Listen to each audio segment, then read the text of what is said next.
Hello everyone and welcome back to Tiresome. Today it's an apologetic video. I've got to say sorry to someone.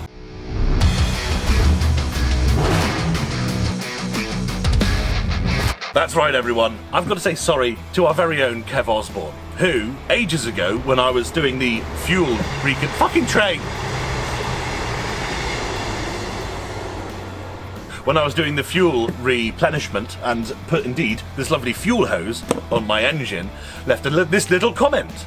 Now this comment is Kev politely saying, Mike, you've got the wrong fuel pump attached, that's a gravity fed fuel pump, you need a suction fuel pump, what are you doing?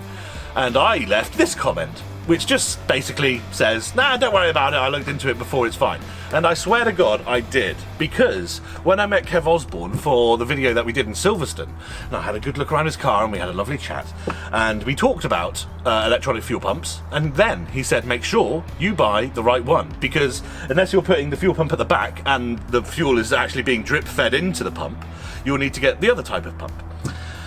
And I did that research when I bought this one, and it's still wrong. I don't know how. Let's face it, I've probably got it wrong or something, but knowing my luck with eBay, I should imagine the eBay just said, yes, it's exactly what you need, and I didn't think any better. Anyway, if you look at the fuel pump that is in place currently, and then if you look at the one that I have purchased, which is indeed another Facet unit, made in America. Woohoo, yeah, boy! You can see that they're actually visually hilariously different.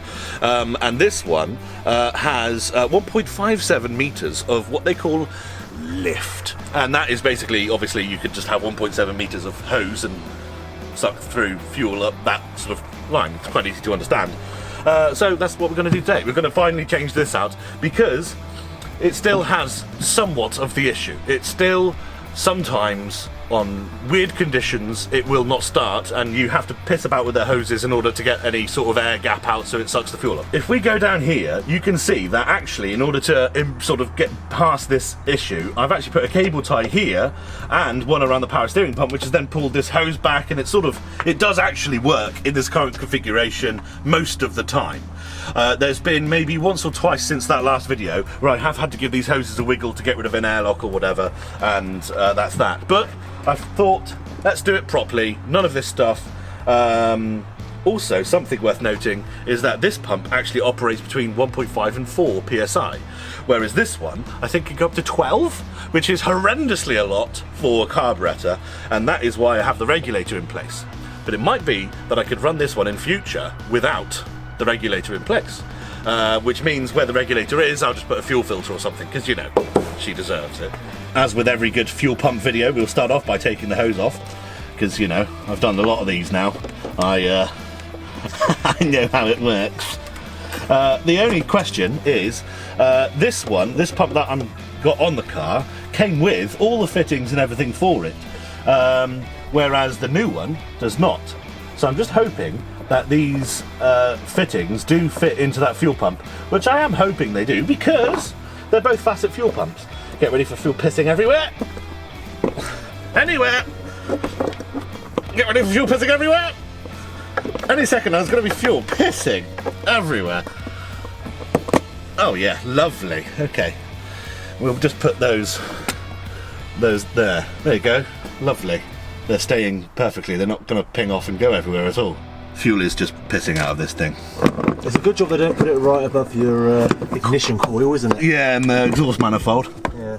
Well, you say they. I chose to put it here. Like, that explains a lot. Yes, the original mechanical fuel pump was down there. Well,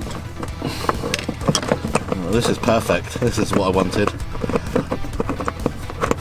Yes, yes, yes.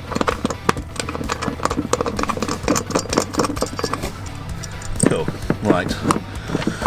We can take our hot lead off of out of our inertia switch, because you know I did it proper, didn't I? Oh, I see. The wires come out of the fitting. Good. Okay, there we go. Fuel pump's out. Now then, first part of our little quest here will be to take these fittings out and make sure they fall on the floor perfectly. Yeah, okay, yeah, okay, oh fucking hell. How many miles per Jesus is that? Lovely, yes. Thank you, JP, for being on the camera today. It's lovely. Everyone make sure they go to JP Cars YouTube channel, like and subscribe. Link down in the comment section. Oh yes, baby! Right, what we're going to do is put some more PTFT tape on that because that's fucked. Good. La-di-da. Don't have to film this bit. Don't have to film this bit, Jay. We're consulting the manual, Jay, because our old pump was earthed through the nature of itself, and I just put a bit of red wire just going to the back of that to the bonnet hinge to earth it. It worked fine. And this black cable was the power cable, which worked fine. It went to the inertia switch, as you saw. I just took it out. However, as with every other electronical object, this has a red wire and a black wire. Now, one must assume that this red wire is the power and the black is the negative. But I just want to make sure that haven't faceted it, and I'm just going to make sure that indeed the red is the live and the black is the ground, because I don't really, when I get it wrong, what'll happen? It'll suck the wrong way. It'll just throw fuel right down the return line. Occupabile, D5 16 pulgada para la magana, decompostable. Okay, good. Probably the wrong side. Optional. Install an oil pressure safety switch. No! Negative ground installation. Yes. Select mounting location. A clean section of frame away from an area susceptible to road hazard damage, exhaust systems, and must be within 12 vertical lines from the fuel tank. 12 vertical inches. So that's fine. Doesn't have to be within 12, but it has to be height-wise. That's fine. We're good. Okay, I'm getting the hang of it. Don't worry. Negative is black. Positive is red. Boom. That's all the information we need for this perfect fuel pump installation. Now, we can put our facet fuel pump in. Gasoline and diesel fuel pump. Right, I need one of those. Oh. I'm watching in amazement at this screwdriver sockety thing. It's just a ratchet, but it's got the rotating handle on it, the Stanley rotator. Do you want me to get you one for Christmas? Oh, wouldn't that be cute? Yeah. Money? What is this currency you speak of? We traded turnips and pineapples round here. Pasties for me. Pasties? Yes, it's true. I'm on the wrong side of the border today. He's come from far and wide. Now, this is our earth, which is red, I know, but that's because it was the opposite for the old pump. We've been through this. And of course now our new earth is black, which it should be. But you can see the eyelet is rather small compared to the new one. Which is fine, but instead of reusing this, I'm going to actually look and see if I've got another bigger one.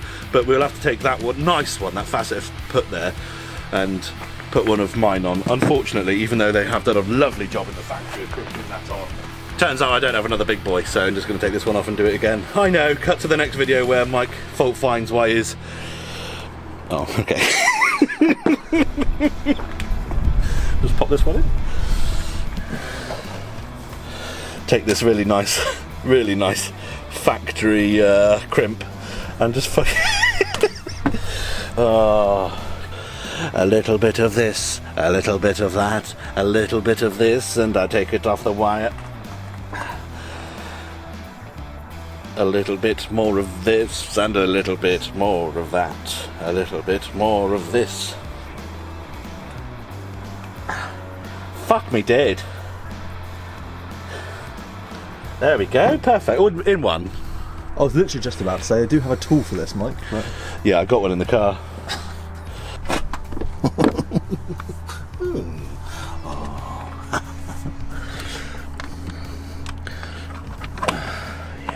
Yeah, that's it, baby. Get on there.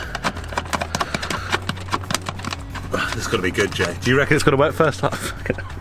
Do you reckon it's going to work first time? I don't reckon it works second time. I reckon it'll be fine. It'll just need a little bit of time to prime, won't it? Time to prime, but with its 1.57 metres of lift, that should still be quicker than the other pump when it shouldn't need priming. Now, hopefully we can find another one of them, because that one's destroyed. Okay, so we're just going to use the one that we took off.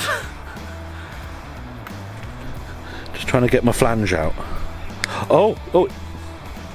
The Supra car cover's giving me a tickle. It's jealous. Why aren't you working on me, Michael? You've had that car for years. Are you happy now? Yes, I am. Okay, let's just bolt this into place.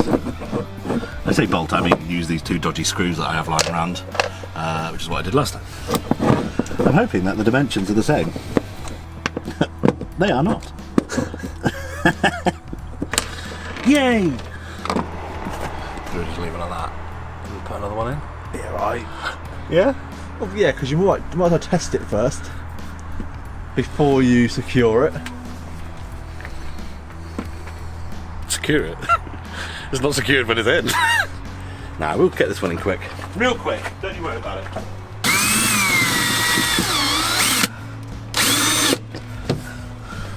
Quick.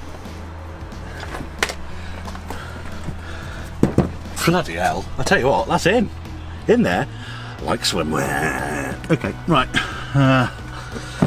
We can now hopefully release our fuel line from its shackles. It's going to go everywhere. Right, so on this one, flow goes through that way. So we're going this one, then that one, probably ready for test number 1, Jay. I put this regulator on 3. I have since learned, actually, and it's worth mentioning to you lot at home as well, these regulators, I always thought, and I'm sure most people did, 1, 2 and 3 were a reference to the amount of PSI that it allows through. But actually, it doesn't mean that. It just means a varying rate of which it'll flow. So it's just a linear sort of, slightly open and not. It doesn't actually reference the amount of pressure it lets through. So what I'll do is I'll try this on 3, just to make sure it doesn't blow the seals off everything and to make sure it works. And then I might just open wide that regulator, just to free flow this pump through there, and then that'll tell me whether I need the regulator or not. Tell me if there's any leaks.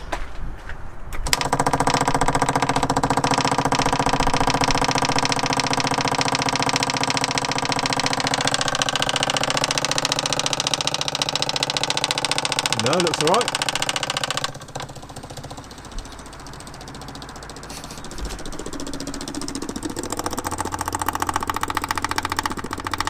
Any leaks? Nope. Okay.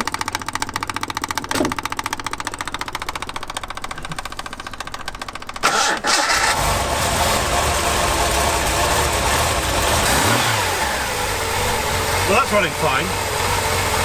One thing that I will say is it's cold still. The car's cold. That's why it's running lumpy. But let's try cranking it open.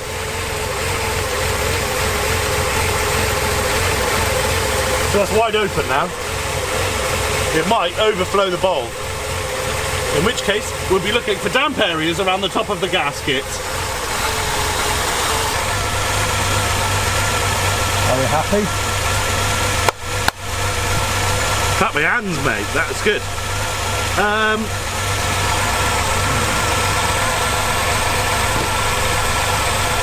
No, it is still overpressuring it.